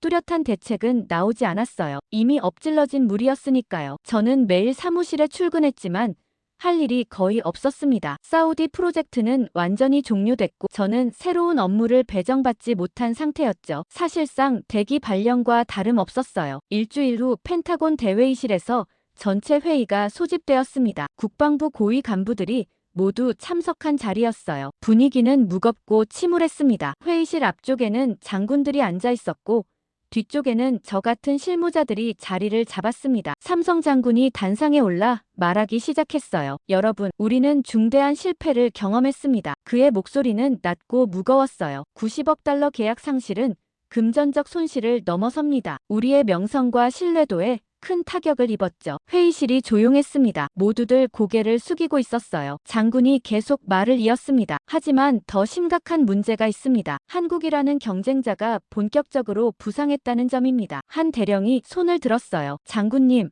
하지만 여전히 우리 기술이 우위 아닙니까? F-35-2는 실전 검증된 전투기입니다. 순간 회의실 분위기가 달라졌습니다. 여러 사람들이 고개를 끄덕이기 시작했어요. 맞아. 우리가 여전히 최고야. 한국은 운이 좋았을 뿐이야. 그런 속삭임들이 들렸습니다. 저는 그 말들을 들으며 답답함을 느꼈어요. 아직도 현실을 직시하지 못하고 있었습니다. 그때 한 장군이 벌떡 일어났습니다. 이성 장군이었는데 얼굴이 불그락푸르락했어요. 이건 치욕이다. 그가 목소리를 높였습니다. 한국 따위가 우리를 이겼다고? 말도 안 돼. 회의실이 술렁거렸습니다. 장군이 계속 소리쳤어요. 우리는 세계 최강이야. 우리가 얼마나 많은 첨단 무기를 가지고 있는데 한국은 그저 우리 기술 흉내낸 것뿐이야. 다른 간부들도 동조하기 시작했습니다. 맞습니다. 우리가 가진 건 오만뿐이 아닙니다. 진짜 실력입니다. 한국이 아무리 발전했어도 우리 수준에는 못 미칩니다. 이번 일은 일시적 실수일 뿐입니다. 저는 참을 수 없었습니다. 손을 들고 일어섰어요. 실례지만 제가 말씀드려도 되겠습니까? 모든 시선이 제게 쏟아졌습니다. 삼성 장군이 고개를 끄덕였어요. 말해보게. 샤프 분석관. 저는 심호흡을 했습니다. 제가 직접 현장에서 봤습니다. 한국의 KF-21은 결코 우연이나 행운의 산물이 아닙니다. 회의실이 조용해졌어요. 저는 계속 말을 이었습니다. 그들의 기술 수준은 우리 예상을 훨씬 뛰어넘었습니다. 기동성, 정밀도, 시스템 통합 모든 면에서 인상적이었어요. 이성 장군이 비웃듯 말했습니다. 샤프, 자네 정말 한국에 매수당한 거 아닌가? 제 얼굴이 화끈거렸습니다. 하지만 물러서지 않았어요. 저는 본 것을 사실대로 말씀드리는 겁니다. 우리가 계속 이렇게 현실을 부정하면 같은 실수를 반복할 겁니다. 한 간부가 끼어들었습니다. 샤프, 자네 말이 너무 과하네. 한국이 잘했다는 건 인정하지만 우리가 여전히 우위야. 아니요. 제가 단호하게 말했습니다. 기술적으로는 비슷한 수준입니다. 하지만 그들이 우리보다 나은 게 있습니다. 뭔데? 장군이 물었어요. 투명성과 신뢰입니다. 저는 회의실을 둘러보며 말했습니다. 우리는 불법 로비를 시도했습니다. 압박과 뒷거래로 문제를 해결하려 했죠. 반면 한국은 정당하게 경쟁했습니다. 회의실이 침묵에 휩싸였습니다. 제가 계속 말을 이었어요. 우리가 잃은 건 계약만이 아닙니다. 신뢰를 잃었어요. 그리고 그게 더 큰 문제입니다. 다른 나라들이 우리를 어떻게 볼까요? 기술로 경쟁하지 못하고 불법적 수단에 의존하는 나라로 보겠죠. 이성 장군이 테이블을 쳤습니다. 그만, 자네 지금 미국을 모욕하는 건가? 저는 그를 똑바로 쳐다봤습니다. 아닙니다. 저는 미국을 사랑합니다. 그래서 이렇게 말씀드리는 겁니다. 우리가 바뀌어야 합니다. 삼성 장군이 손을 들어 조용히 시켰어요. 계속 말해보게. 샤프. 저는 목소리에 힘을 실었습니다. 그들은 더 이상 따위가 아닙니다. 우리가 가진 건 과거의 영광과 오만뿐이었습니다. 진짜 실력은 계속 발전하는 자들에게 있습니다. 회의실이 다시 조용해졌습니다. 이번에는 분노가 아니라 무게감이 감도는 침묵이었어요. 한 중령이 조심스럽게 말했습니다. 샤프 분석관 말에 일리가 있습니다. 우리가 자만했던 건 사실입니다. 또 다른 간부가 동조했어요. 저도 그렇게 생각합니다. 한국의 성장을 과소평가했고 불법적 방법을 선택했습니다. 이건 명백한 실책입니다. 분위기가 서서히 바뀌기 시작했습니다. 처음에는 저를 비난하던 사람들도 고개를 끄덕이고 있었어요. 삼성 장군이 말했습니다. 샤프 분석관의 말이 듣기 불편하지만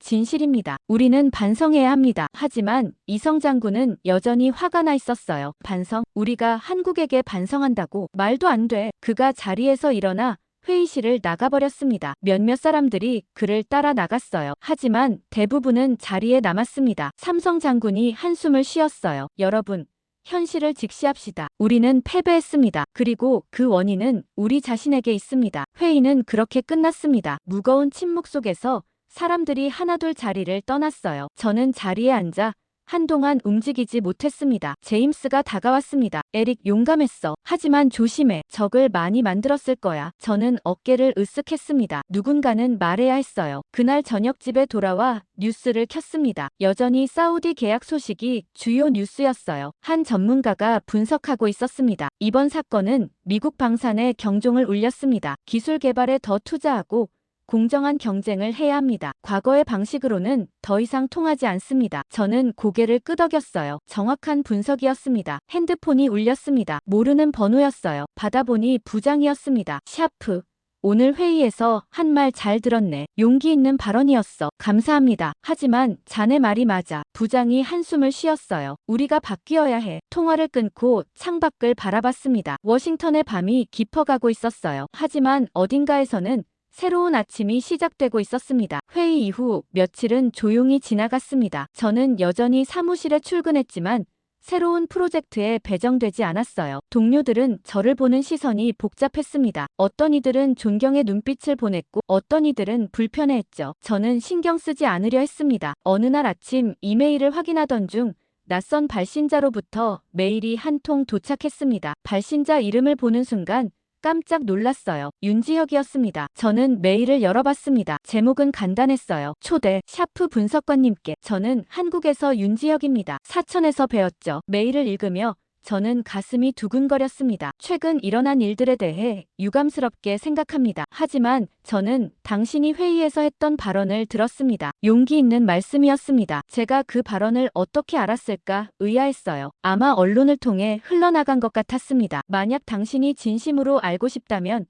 이번엔 배우러 오세요. 우리는 경쟁자가 아니라 동료가 될 수 있습니다. 메일 마지막에는 한국 방문 초대가 적혀 있었습니다. 비용은 한국 측에서 부담하겠다고 했어요. 공식적인 기술 교류 방문이라고 했습니다. 저는 한동안 화면을 응시했습니다. 이게 무슨 의미일까요? 적국에 초대하는 건가? 아니면 진짜 손을 내미는 걸까? 고민 끝에 저는 부장에게 메일을 보여줬습니다. 부장실로 들어가 태블릿을 건넸어요. 부장님, 이것 좀 보시죠. 부장이 메일을 읽기 시작했습니다. 표정이 점점 진지해지더군요. 윤지혁이라.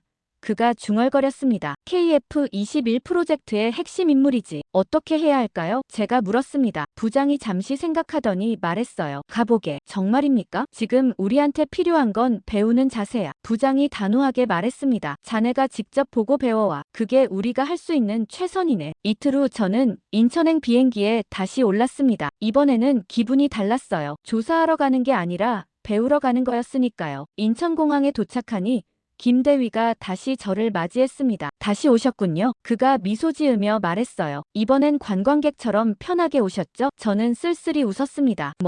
그렇게 볼 수도 있겠네요. 차를 타고 이번에는 사천이 아니라 서울로 향했습니다. 윤 박사가 서울에 있는 연구소에서 만나자고 했거든요. 도심을 지나가며 저는 한국의 발전상을 다시 한번 실감했습니다. 고층 빌딩들, 최신 인프라, 그리고 활기찬 거리들. 불과 몇십 년 전만 해도 전쟁의 폐허였던 나라가 이렇게 변했다는 게 놀라웠어요. 연구소에 도착했습니다. 현대적인 건물이었어요. 로비에서 윤 박사가 저를 기다리고 있었습니다. 샤프 분석관 오셨군요. 그가 악수를 청했습니다. 초대해 주셔서 감사합니다. 제가 말했죠. 우리는 엘리베이터를 타고 최상층으로 올라갔어요. 전망이 좋은 회의실로 안내되었습니다. 창밖으로 서울 시내가 한눈에 내려다 보였죠. 윤 박사가 커피를 권하며 말했습니다. 최근 일들이 유감스러웠습니다. 저도 그렇게 생각합니다. 제가 솔직하게 말했어요. 우리가 잘못했습니다. 그가 고개를 끄덕였습니다. 하지만 당신은 달랐어요. 회의에서 용기 있게 말씀하셨더군요. 저는 당황스러웠습니다. 어떻게 아셨습니까? 뉴스에 나왔더군요. 윤 박사가 미소 지었어요. 미국 내부에서도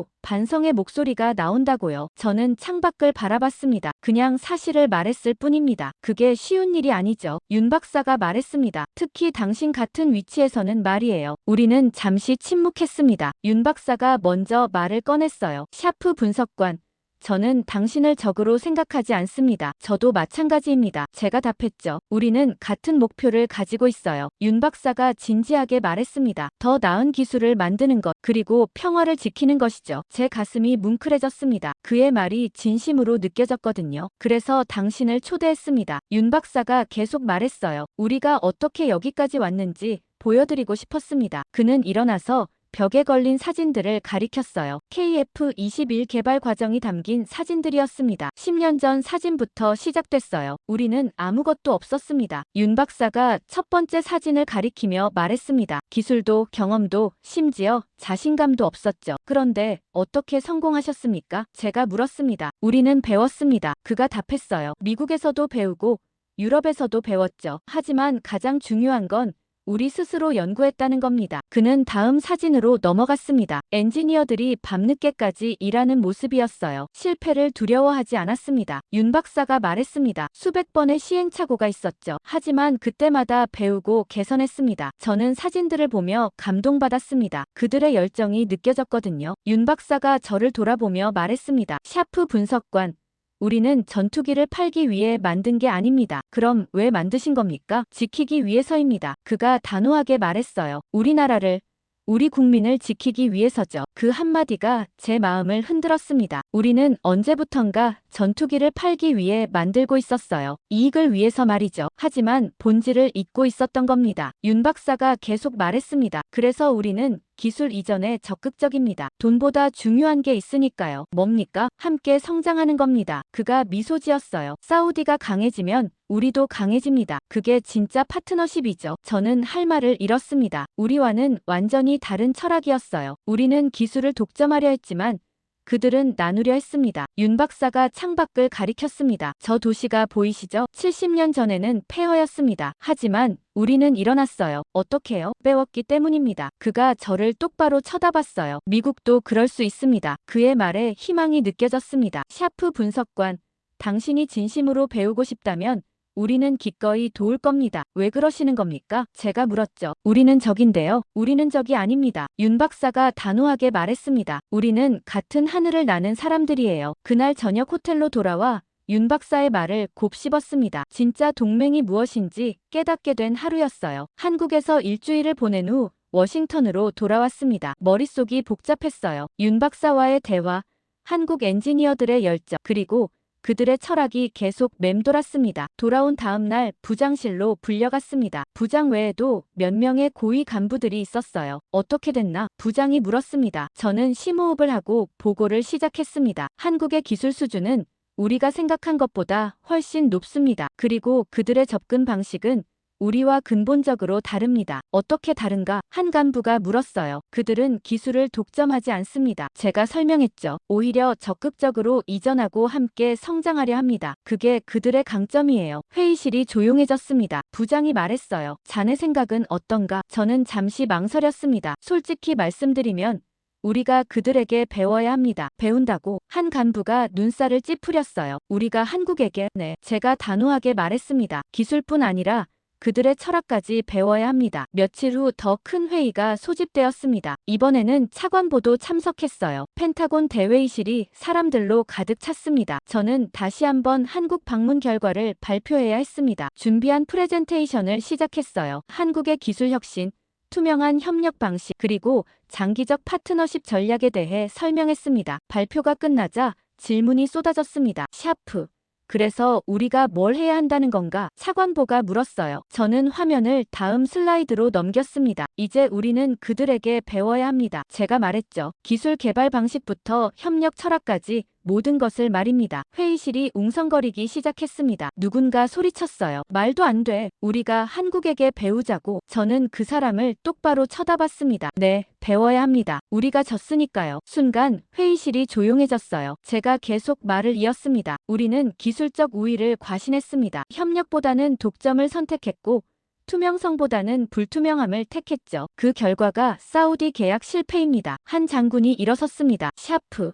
자네 지금 미국을 비하하는 건가? 아닙니다. 제가 답했죠. 저는 미국이 다시 일어서길 바랍니다. 그러기 위해선 변화가 필요합니다. 차관보가 손을 들어 조용히 시켰습니다. 구체적으로 말해보게. 어떤 변화를 말하는 건가? 저는 다음 슬라이드를 보여줬습니다. 첫째, 기술 이전에 더 개방적이어야 합니다. 파트너 국가들이 독립적으로 운용할 수 있게 해야 해요. 그건 우리 핵심 기술을 포기하는 거 아닌가? 누군가 반박했습니다. 단기적으로는 그렇게 보일 수 있습니다. 제가 설명했어요. 하지만 장기적으로는 더 강력한 동맹을 만듭니다. 한국이 그걸 증명했죠. 둘째는 뭔가? 차관보가 물었습니다. 투명성입니다. 제가 답했죠. 더 이상 뒷거래나 압박이 아니라 정당한 경쟁을 해야 합니다. 회의실 분위기가 미묘하게 변하기 시작했습니다. 몇몇 사람들이 고개를 끄덕이고 있었어요. 셋째, 제가 계속 말했습니다. 한국과의 협력입니다. 경쟁자가 아니라 파트너로 봐야 합니다. 한 간부가 비웃었습니다. 우리가 진 상대와 협력하자고. 그래서 협력해야 합니다. 제가 단호하게 말했어요. 그들이 바로 미래니까요. 회의실이 다시 조용해졌습니다. 차관보가 턱을 괴고 생각에 잠겼어요. 샤프의 말에 일리가 있네. 그가 천천히 말했습니다. 우리가 변하지 않으면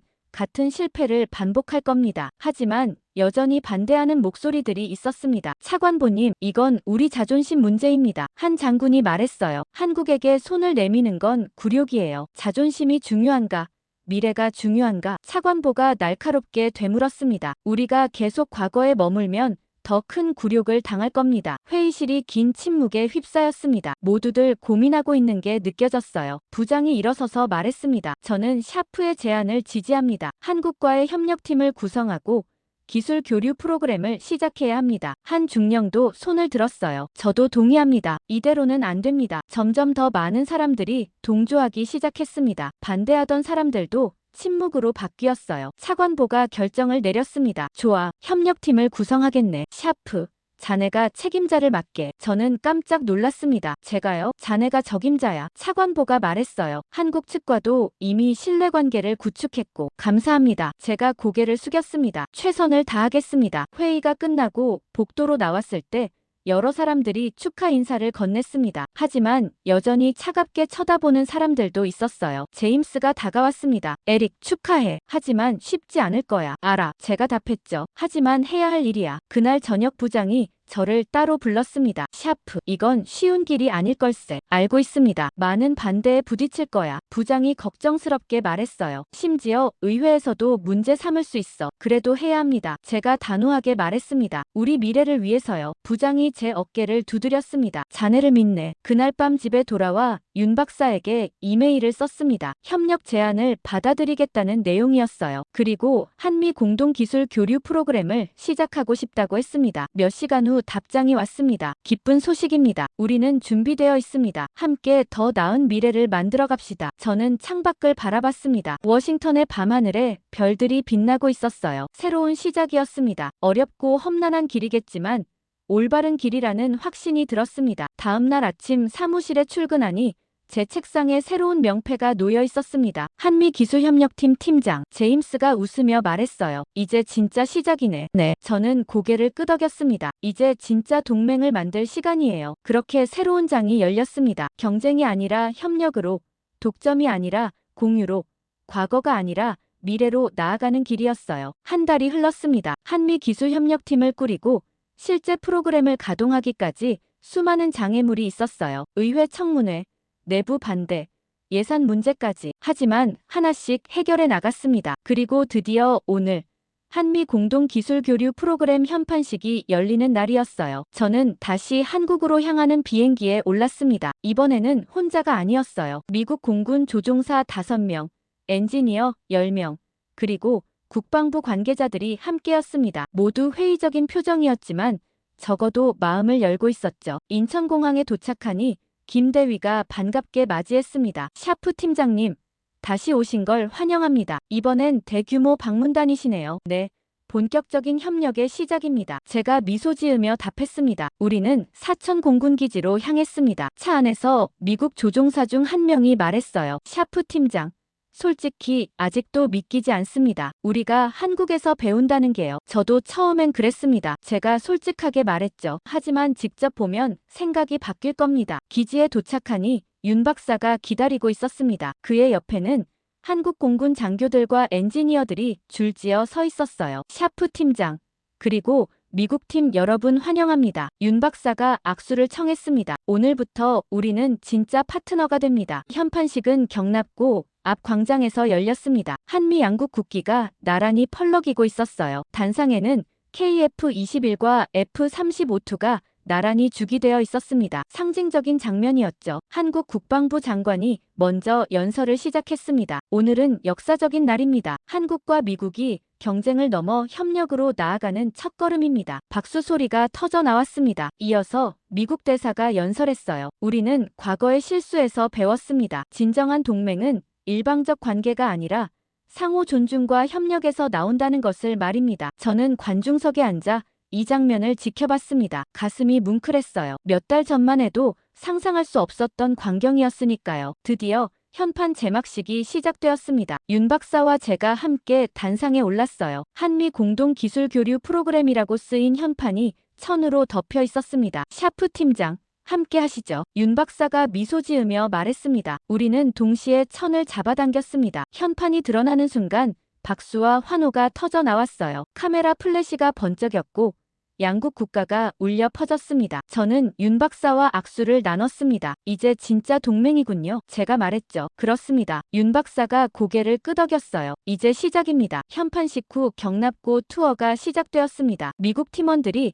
KF-21을 자세히 살펴봤어요. 처음에는 회의적이던 그들의 표정이 점점 진지해졌습니다. 한 엔지니어가 감탄사를 내뱉었어요. 이 AESA 레이더 정말 인상적인데요. 한국 기술진이 자랑스럽게 설명하기 시작했습니다. 기술 사양, 개발 과정, 그리고 향후 업그레이드 계획까지. 미국 팀원들이 진지하게 듣고 있었어요. 조종석 체험도 있었습니다. 미국 조종사들이 실제로 KF-21 조종석에 앉아봤어요. 디스플레이를 만져보고 조종관을 잡아보며 감탄했습니다. 생각보다 훨씬 직관적이네요. 한 조종사가 말했습니다. 우리 F-35보다 인터페이스가 더 깔끔한 것 같아요. 오후에는 기술 세미나가 열렸습니다. 양국 엔지니어들이 한자리에 모여 기술을 공유하기 시작했어요. 처음에는 조심스러웠지만 점점 활발해졌습니다. 미국 측에서 스텔스 기술에 대한 노하우를 공유했고 한국 측은 AI 통합 시스템에 대해 설명했습니다. 질문과 답변이 오갔고 때로는 열띤 토론도 벌어졌어요. 하지만 그건 경쟁이 아니라 협력이었습니다. 저녁 만찬이 준비되었습니다. 양국 팀원들이 함께 식사하며 이야기를 나눴어요. 처음에 어색함은 사라지고 웃음소리가 들렸습니다. 윤 박사가 제 옆에 앉았습니다. 어떻습니까? 그가 물었어요. 완벽합니다. 제가 답했죠. 이게 바로 제가 꿈꾸던 모습입니다. 우리도 그렇습니다. 윤 박사가 미소 지었어요. 경쟁보다 협력이 더 강하다는 걸 보여주고 싶었습니다. 식사 후 경납고 앞 활주로로 모두 모였습니다. 특별한 이벤트가 준비되어 있었거든요. KF-21과 F-35-2가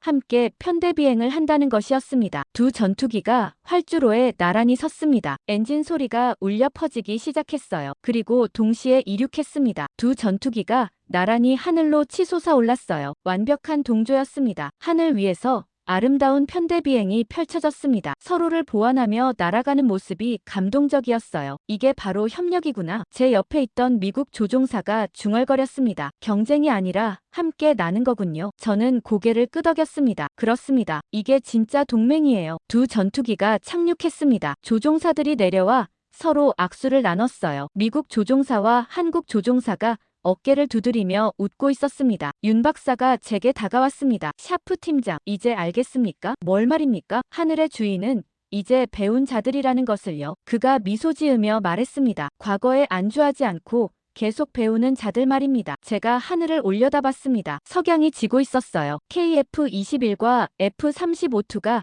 나란히 서 있는 실루엣이 아름다웠습니다. 미국 팀원들이 제게 다가왔습니다. 팀장님, 인정합니다. 한 엔지니어가 말했어요. 한국 기술 정말 대단합니다. 우리가 배워야 할 게 많네요. 또 다른 조종사가 덧붙였습니다. 이런 협력이 진작 시작됐어야 했어요. 저는 그들을 바라보며 미소 지었습니다. 늦지 않았습니다. 지금이라도 시작한 게 다행이죠. 그날 밤 숙소로 돌아오는 길에 저는 창밖을 바라봤습니다. 사천의 밤하늘에 별들이 빛나고 있었어요. 몇 달 전 워싱턴에서 보던 하늘과 같은 하늘이었지만 이제는 의미가 달랐습니다. 핸드폰을 꺼내 부장에게 문자를 보냈습니다. 성공적으로 시작했습니다. 이게 새로운 미래입니다. 곧 답장이 왔습니다. 잘했네. 자네가 옳았어. 저는 핸드폰을 내려놓고 다시 하늘을 올려다봤습니다. 하늘의 주인은 이제 배운 자들입니다. 과거의 영광에 안주하지 않고 실수를 인정하고 겸손하게 배우는 자들, 그들이 바로 미래를 만들어갈 사람들이었어요. 저는 조용히 중얼거렸습니다. 보람의 프로토콜, 사막의 하늘이 바뀌다. 그리고 우리의 하늘도 바뀌기 시작